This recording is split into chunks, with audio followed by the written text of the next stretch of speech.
Pertama-tama saya akan mengenalkan media online. Di sini, media online adalah sebuah sarana untuk berkomunikasi secara online melalui website dan aplikasi yang hanya bisa diakses dengan internet, berisikan teks, suara, foto, dan video.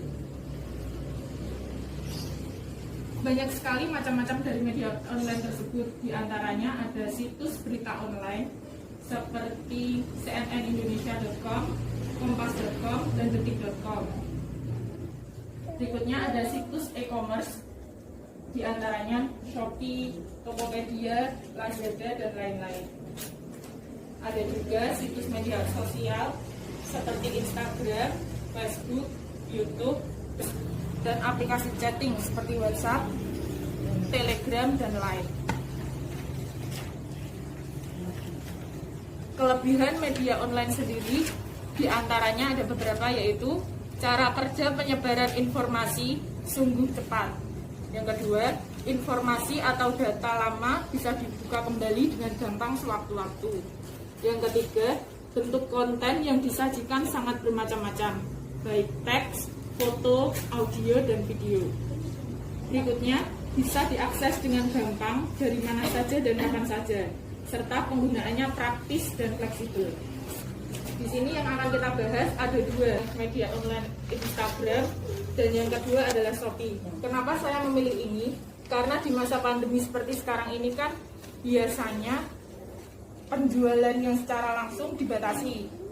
Jadi kita harus mencari solusi gimana caranya bisa berdagang tapi nggak secara langsung gitu loh.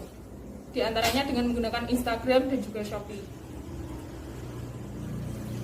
Instagram sendiri yaitu aplikasi berbagi foto dan video yang memungkinkan penggunanya mengambil foto, video, menggunakan filter digital, dan membagikannya ke jejaring sosial media lain. Itu adalah seperti tips atau cara berjualan di Instagram. Di sini ada yang udah berjualan secara online. Sudah pernah mencoba ini. Pakai apa? Pakai Shopee ada, Facebook juga ada, Instagram juga ada. Nah, itu gimana caranya? Kita menarik customer kita dengan gambar yang menarik pastinya. Pakai akun pribadi atau pakai akun bisnis? Pakai akun pribadi. Kenapa nggak pakai akun bisnis? Karena kita belum mempunyai followers sebanyak di akun bisnis kami. Nah, di sini yang akan kita bahas itu menggunakan akun bisnis. Dengan akun bisnis, yang pertama akan kita lakukan yaitu membuat, meskipun kita belum mempunyai followers, pada awalnya memang kita udah punya niatan buat ini tuh akun buat kita berjualan, bukan untuk kita membagi foto, misal mau pergi kemana terus dibagikan di Instagram tuh enggak, tapi emang khusus buat bisnis berjualan secara online. Nah, ini caranya, diatur menjadi profil bisnis. Setelah kita membuat akun Instagram yang khusus bisnis, diharapkan kita menulis profil di Instagram itu semenarik mungkin, agar misal ada yang mau beli itu tertarik dengan apa yang kita jual di Instagram tersebut. Berikutnya, kalau misalnya kita jualan online, kan nggak mungkin kita langsung upload foto, udah polosan aja gini, posting gitu aja, kan nggak mungkin. Biar orang tertarik itu, misalnya kayak gini, foto awalnya itu seperti ini, kemudian kayak kalau diupload gini aja kok kayak nggak menarik ya, dikasih background biar orang yang melihat itu juga tertarik buat beli produk kita. Berikutnya, isi caption.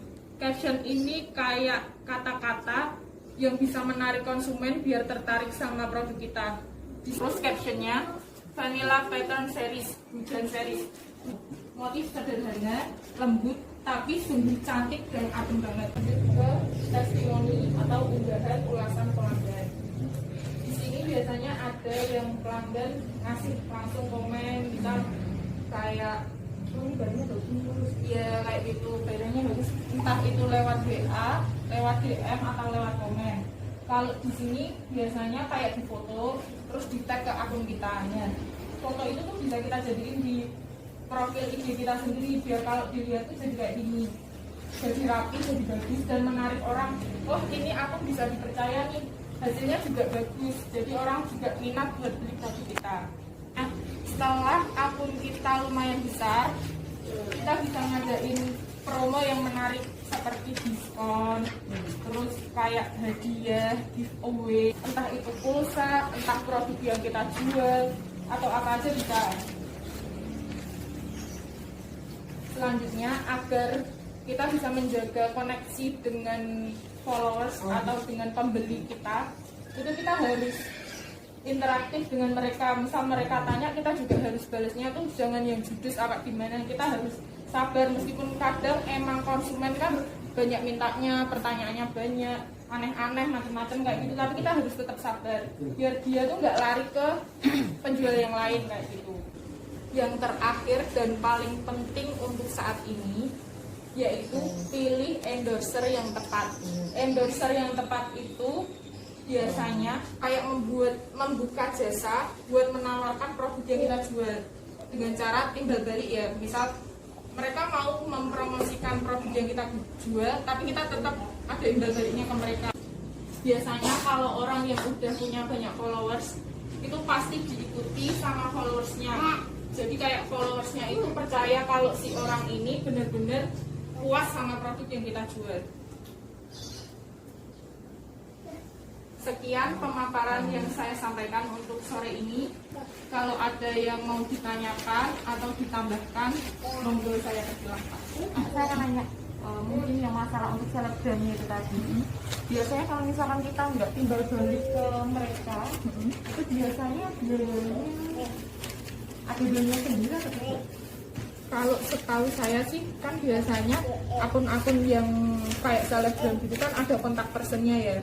Biasanya yang seringnya itu antara nomor sama email, dan kita nanti email kayak ada kontrak, kamu promosiin barang saya, nah nanti saya bayar kamu sekian. Itu biasanya ada tarifnya sendiri sih. Assalamualaikum warahmatullahi wabarakatuh. Waalaikumsalam warahmatullahi wabarakatuh. Perkenalkan, nama saya Nur Halimah dari Universitas Semarang, ingin mengadakan kegiatan KKN Kembali ke Desa. Hari ini adik-adik diajari panduan protokol kesehatan COVID-19. Ada yang tahu nggak COVID-19 itu apa? Corona. Nah, itu apa? Virus. Corona itu virus. Terus? Virus itu kenapa? Virus itu Nah, jadi corona itu virus corona jenis baru yang bentuknya itu kecil banget, gak bisa dilihat sama kita semua. Ini ya, bentuknya tuh kayak gini. Terus corona bertahan hidup dengan membuat rumah di dalam tubuh manusia, seperti menempel di benda-benda sekitar kamu. Nah, setelah membuat rumah di dalam tubuh manusia, corona bisa buat batuk, pilek, terus sakit tenggorokan, terus sulit bernapas, cepat lelah. Jangan takut, corona itu biasanya tidak nyerang-nyerang kayak adik-adik ini yang kecil-kecil kayak gini tuh enggak. Biasanya corona itu nyerangnya ke orang tua, terus adik-adik yang bayi, kalau enggak ibu-ibu yang masih hamil kayak gitu. Terus mesti kan semuanya takut kan sama corona. Nah, tapi nggak usah takut, soalnya banyak manusia yang bisa sembuh dari corona karena ada dokter dan perawat yang siap membantu di rumah sakit. Biar nggak kena corona nih, bagaimana caranya? Caranya dengan mengikuti protokol kesehatan COVID-19. Nah, kalau kamu pengen bisa melawan corona, kamu ini harus bisa hidup sehat. Misalnya apa? Coba sebutin. Ada yang tahu nggak? cuci tangan, Terus apa cuci lagi? kaki, Olahraga bener, terus? olahraga, Ya, bagus. Terus? dan makan buah dan sayuran. Nah, pintar. Misalnya kalian tuh jaga jarak, si corona itu nggak bisa lompat-lompat. Dia nggak bisa menular ke satu orang ke orang yang lain, itu nggak bisa. Jadi harus tetap Berjaga jarak. nah, pintar. Terus biar kita terlindung dari corona, hindari tempat ramai, belajar dan bermainlah di rumah. Jangan sering-sering main berkerumun ya. Nah, ini yang paling disukai sama si virus kecil ini tuh di tangan. Yang tahu nggak cara cuci tangan yang benar tuh gimana? Gini, terus ini. Pintar. Kok ada yang bisa tahu toh? Nanti lihat. Oh. Pintar. Nah, cuci tangan tuh harus gitu ya. Pertama, diulangi yuk bareng-bareng yuk. Cuci tangan yang benar caranya. Pertama gini, terus gini, di salah-salahnya gosok-gosok, terus yang ini baliknya juga, terus dari sini, terus itu gini, kalau udah itu dibalik lagi, terus jempol, habis jempol yang satunya, terus kukunya ini gosok sini, ini juga dibalik. Nah, cara cuci tangan tuh kayak gitu. Nanti praktek ya, cuci tangan ya. Kan biasanya tangan kita kan kotor. Misal kita megang apa, megang HP, siapa yang suka main HP? Nah, habis megang tuh nggak boleh, tangannya tuh nggak boleh megang ini ya, wajah ya. Pokoknya nggak boleh megang. Kalau misalnya kepaksa, misal gatel apa gimana, tangannya sini. Nggak boleh pakai ini, tangan ini tuh nggak boleh nyentuh ini. Setelah itu, kalau misalnya adik-adik kok merasa kayak batuk, tenggorokannya sakit, apa flu, itu bilang ke orang tua. Nanti kasih obat dulu. Kalau emang kok tidak sembuh, bisa dibawa ke dokter. Siapa yang tahu cara etika batuk yang baik? Kalau batuk nih, bener mbak yang ini gimana?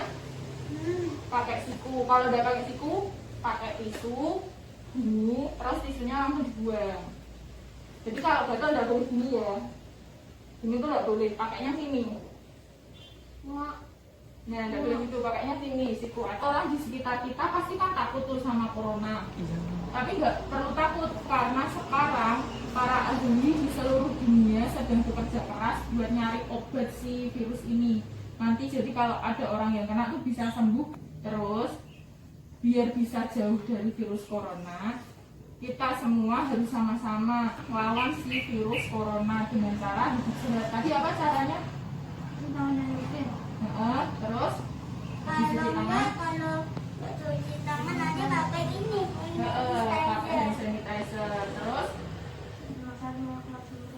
ya, terus ada lagi habis makan Istirahat yang cukup. Nah, pintar. Terus, nah ini apa ini? Masker. Pakai masker kalau Ada yang jatuh sakit, terus kalau ada yang batuk atau flu atau pilek gitu, harus pakai masker. terus kalau keluar rumah kayak kata Mas tadi pakai masker.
Kegiatan untuk pagi ini. Terima kasih buat adik-adik semua yang sudah meluangkan waktunya. Semoga kegiatan ini bisa bermanfaat buat kehidupan sehari-hari. Sekian dari saya. Wassalamualaikum warahmatullahi wabarakatuh. Waalaikumsalam warahmatullahi wabarakatuh. Assalamualaikum warahmatullahi wabarakatuh. Waalaikumsalam warahmatullahi wabarakatuh. Perkenalkan, nama saya Nur Halimah dari Universitas Semarang, yang kali ini akan melaksanakan kegiatan KKN Back to Village dengan tema Pola Hidup New Normal di Tengah Pandemi. Jadi, new normal itu ada setelah terjadinya pandemi yang disebabkan oleh novel coronavirus COVID-19. Di sini, apa sih new normal itu dan bagaimana cara menerapkannya? Akan kita bahas bersama-sama ya. Definisi new normal menurut pemerintah adalah tatanan baru untuk beradaptasi dengan COVID-19, di mana new normal merupakan perubahan perilaku untuk tetap menjalankan aktivitas normal, namun dengan ditambah dengan menerapkan protokol kesehatan guna mencegah terjadinya penularan COVID-19. Kenapa new normal harus diterapkan? Pandemi COVID-19 merupakan tantangan masyarakat dunia. Guna mencegah penularan wabah virus corona yang meluas, masyarakat dihimbau bahkan dipaksa untuk tetap tinggal di rumah. Sekolah, bekerja, bahkan beribadah pun dianjurkan untuk dilakukan di rumah saja. Hampir semua negara menghimbau warganya untuk tidak beraktivitas di luar rumah jika tidak ada kepentingan yang tidak mendesak, kecuali memang bagi mereka yang harus keluar dan kegiatannya tidak bisa dilakukan di rumah. Perubahan kebiasaan tersebut tentu berdampak luas di banyak sektor. Pasalnya, terubahnya aktivitas masyarakat tersebut membuat dunia usaha sepi. Berjalannya waktu, tinggal di rumah dinilai tidak bisa selamanya diterapkan untuk menjaga keseimbangan perekonomian. Di sisi lain, virus corona penyebab COVID-19 masih terus mengancam. Korban jiwa akibat virus corona pun terus bertambah. Maka dari itu, penerapan new normal dengan protokol kesehatan sangat penting dilakukan untuk menjaga keseimbangan ekonomi dunia. New normal dengan protokol kesehatan. Berikut ini adalah rincian protokol kesehatan COVID-19 berdasarkan informasi yang dimiliki oleh Kementerian Kesehatan dan gugus tugas percepatan penanganan COVID-19. Yang pertama adalah jaga kebersihan tangan. Bersihkan tangan dengan sabun atau hand sanitizer. Cara mencucinya pun harus sesuai dengan standar yang ada, yaitu yang pertama adalah telapak tangannya sendiri, kemudian punggung tangan, setelah punggung tangan sela-sela jari seperti ini, kemudian seperti ini, daerah jempol, hingga ke kuku-kukunya pun harus bersih semuanya. Yang kedua adalah jangan menyentuh wajah. Dalam kondisi tangan yang belum bersih, sebisa mungkin hindari menyentuh wajah, terutama di area mata, hidung, dan juga mulut. Yang ketiga, terapkan etika batuk dan bersin. Caranya, dengan menutup mulut dan hidung menggunakan lengan atas bagian dalam ketika batuk atau bersin. Jadi kalau batuk, jangan pakai ini, usahakan pakai sini. Kalau tidak menggunakan siku bagian dalam, usahakan menggunakan tisu. Setelah batuk, tisunya langsung dibuang. Setelah membuang tisu itu, kita harus cuci tangan atau menggunakan hand sanitizer. Yang berikutnya adalah pakai masker. Bagi Anda yang memiliki gejala sakit pernapasan seperti batuk, pilek, flu, usahakan menggunakan masker medis seperti ini. Kecuali bagi Anda yang tidak memiliki gejala pernapasan, boleh menggunakan masker non medis. Karena masker medis memang sebenarnya lebih diprioritaskan untuk yang sakit. Yang kelima, yaitu jaga jarak. Untuk menghindari terjadinya paparan virus COVID orang ke orang lain, kita harus senantiasa menjaga jarak dengan orang lain. Jaga jarak juga dikenal sebagai physical distancing. Kita dilarang untuk mendatangi kerumunan, meminimalisir kontak fisik dengan orang lain, seperti salaman, bersentuhan itu juga tidak boleh, dan tidak mengadakan acara yang mengundang banyak orang. Yang keenam yaitu isolasi mandiri.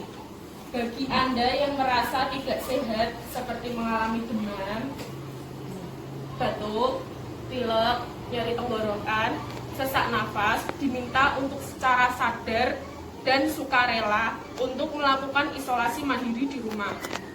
Jadi jangan kontak dengan orang lain, karena kita juga tidak tahu itu penyakit memang penyakit biasa atau bisa jadi terinfeksi COVID-19. Yang ketujuh atau yang terakhir yaitu jaga kesehatan. Pastikan kesehatan fisik tetap terjaga dengan berjemur sinar matahari pagi selama beberapa menit, mengonsumsi makanan bergizi, melakukan olahraga ringan, dan istirahat yang cukup. Berikut adalah update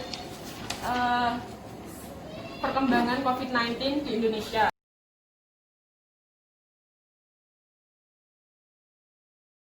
Nah, menurut pakar, salah satu faktor yang paling menyumbang kasus positif terbanyak adalah kurangnya ketidakdisiplinan masyarakat dalam menggunakan masker. Oleh karena itu, diusahakan kalau keluar rumah atau berinteraksi dengan orang itu menggunakan masker, jangan sampai lepas masker. Dan jangan lupa jaga jarak. Berikutnya yaitu manfaat patuh kepada protokol kesehatan COVID-19.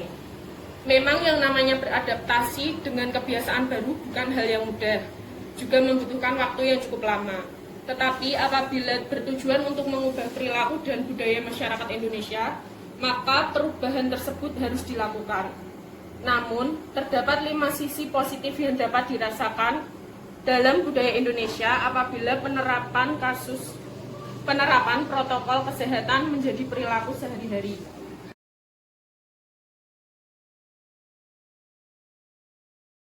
Kesimpulannya, agar new normal ini dapat berjalan dengan lancar, kita semua harus menerapkan protokol-protokol kesehatan yang sudah dianjurkan oleh pemerintah. Sekian presentasi dari saya.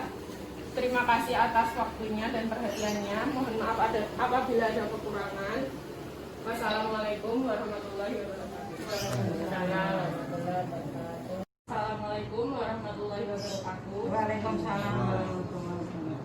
Pertama-tama saya ucapkan terima kasih kepada Bapak dan Ibu semuanya yang sudah meluangkan waktunya untuk mengikuti kegiatan KPN siang ini.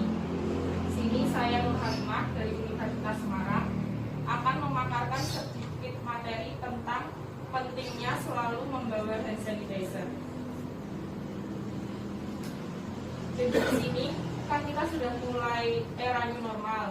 Jadi untuk menyambut new normal, agar aktivitas tetap produktif namun tetap terlindungi dari virus COVID-19, berikut perlengkapan yang perlu disiapkan. Yang pertama yaitu masker, yang kedua hand sanitizer, yang ketiga sabun cair, berikutnya ada tisu, kemudian peralatan makan, ada perlengkapan ibadah, dan helm bila menggunakan ojek online.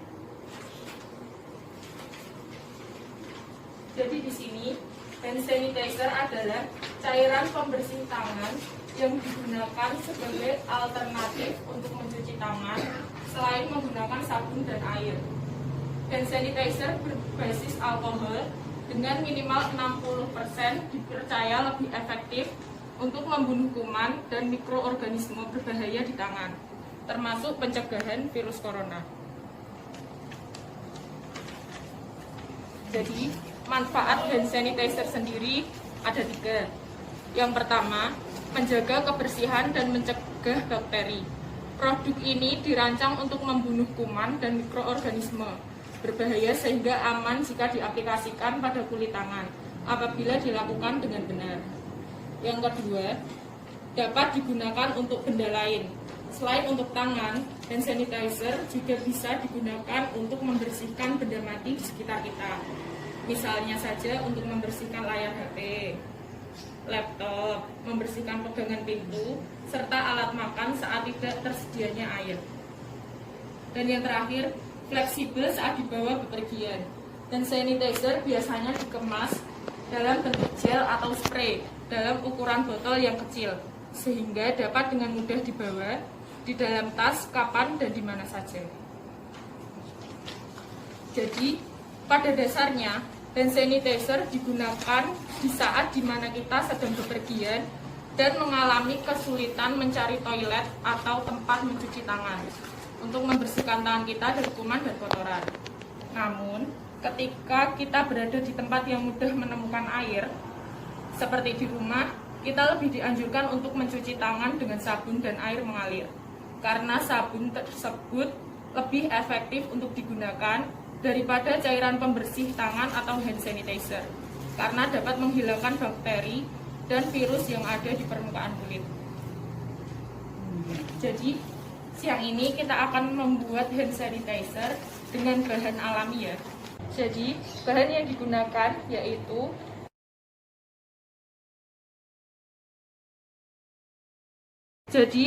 langkah pembuatan hand sanitizer yaitu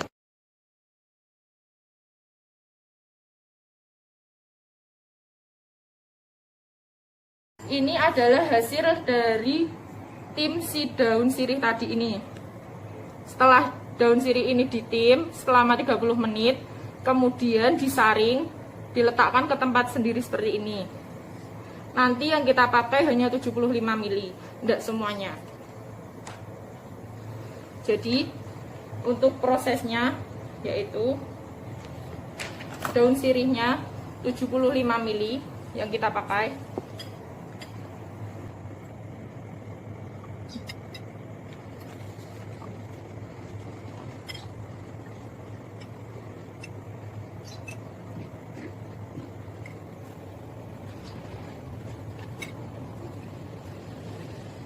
Si ekstrak daun sirihnya ini yang kita pakai kan 75 ml.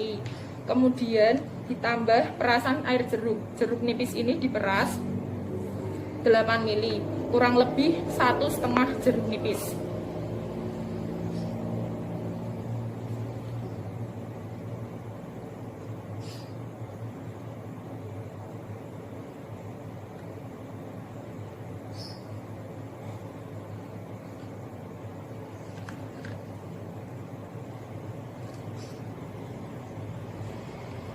Kemudian ditambahkan air sebanyak 15 ml.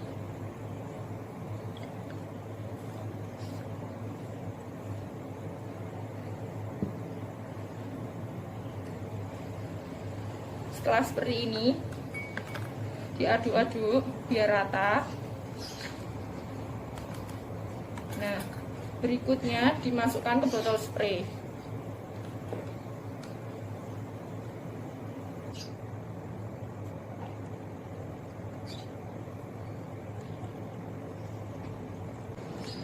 Ini jadi pas 100 ml.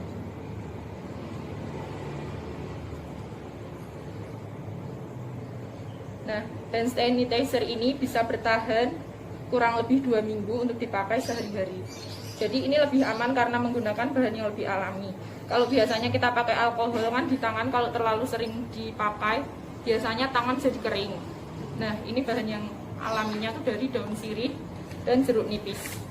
Boleh dicoba.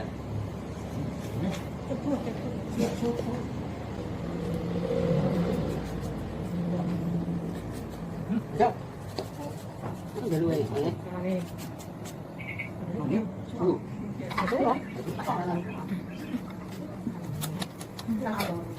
daun sirih itu sebagai ganti dari alkohol. Kalau tidak terlalu suka dengan si daun sirihnya, bisa ditambahkan essential oil.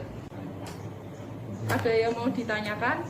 Sekian presentasi saya siang ini. Terima kasih atas perhatiannya. Semoga kegiatan siang ini dapat bermanfaat buat kita semua. Wassalamualaikum warahmatullahi wabarakatuh.